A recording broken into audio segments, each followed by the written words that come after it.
Five Nights at Freddy's Security Breach is on the Nintendo Switch, which means it's on the Switch 2 now. But how much of a performance increase does it get? And another common question, is it better than the PlayStation 4 version of the game? The first area we're going to be taking a look at is on the Switch 2, and it's the Megaplex, which actually runs pretty decently. You can see slight variation, but for the most part it is almost a stable 30 FPS.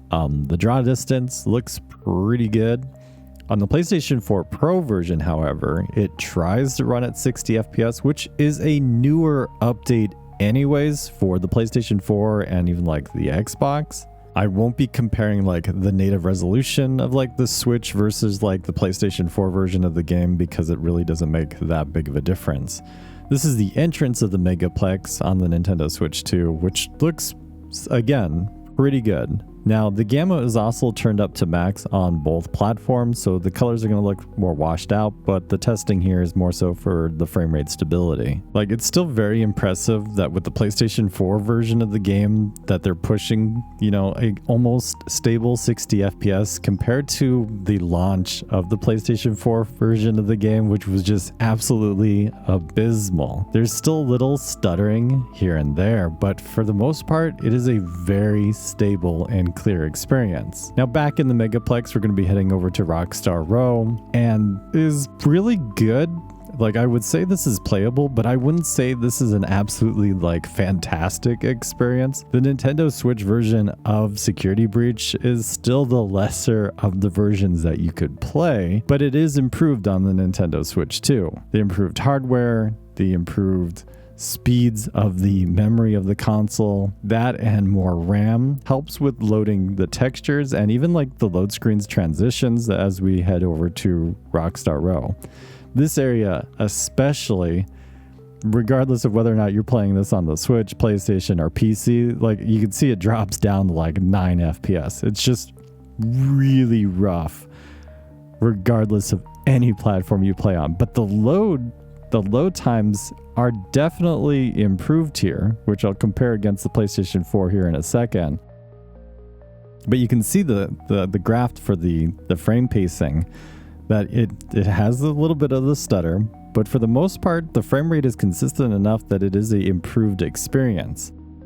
Again, I can't stress it enough that this is the Switch 1 version of Five Nights at Freddy's Security Breach, and it hasn't received an update that will improve everything else, right? Like, there's currently an update for Fortnite and a variety of first-party games, and those definitely show it with improved native resolution, frame rate, etc. This is just going to be a little rough, but it's worth checking out. And I went through all this because I really enjoy Five Nights at Freddy's Security Breach. It's not the best game. I prefer the originals, especially FNAF 1, but I love the franchise. And that's why I went through and decided out of curiosity to see, well, how's the frame pacing and how's the frame rate on the Nintendo Switch versus my PlayStation 4? Albeit, keep in mind, this is the Pro version of the PlayStation 4, which is relatively better hardware than the standard PlayStation 4 anyways. Like, even here with the load transition, it's dropping like a full-on like 10 FPS. And this is mainly for a frame rate comparison. This isn't about like the visual graphics between the two, because the video samples that I'm using here for this video is, you know, it's on a lower end. Now in Rockstar Row, it is a 100% stable 30 FPS on the Switch 2, which is crazy. There is no stuttering. There is no drops in frame rate. There's no negatives on the frame pacing. It is a perfect 30 FPS walking through here. It's probably because there's no security bots. Vanny isn't walking through here, or Vanessa the security guard. It's just a solid 30 FPS here. I don't know if they'll actually do an update for the Nintendo Switch 2, which would be pretty cool if they do. A little unnecessary considering the Secret of the Mimic is out. But even like the loading of like the images and transitioning to other areas, the textures load in pretty solid on the Switch 2. Now jumping back to the PlayStation 4 Pro, you can see that it's bouncing around just a little bit. Like, it is fairly consistent in this area, as you saw like even on the Nintendo Switch 2 version versus the PlayStation 4 Pro.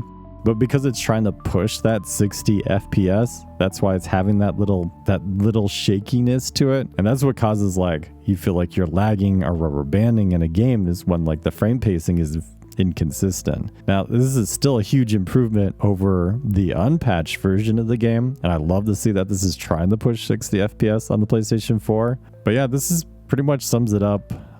This is going to be the Monty fight on the Nintendo Switch 2.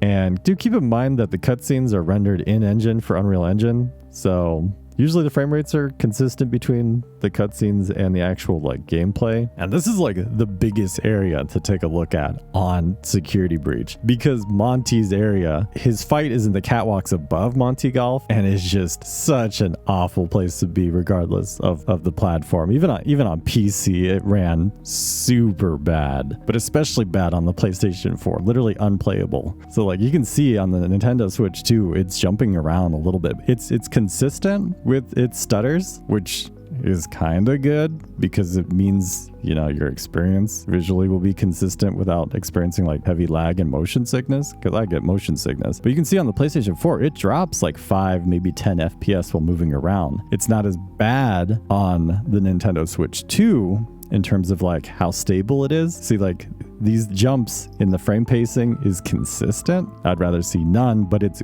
good when it's a more consistent experience there. On the PlayStation 4, you see it like it is consistently just a little jittery, but it's a higher frame rate. But if it bounced that 5 FPS bounce is where you see it and you're just like, okay, I'm lagging. This is not a smooth experience. Whereas on the Switch version, because it is almost, I would say 99% consistently stable FPS. Now, when you drop down to areas like here or like load screens and stuff, sure, it's going to drop. But compared to the PlayStation 4, both are good. Like after the updated version of Security Breach on the PlayStation 4, it is solid.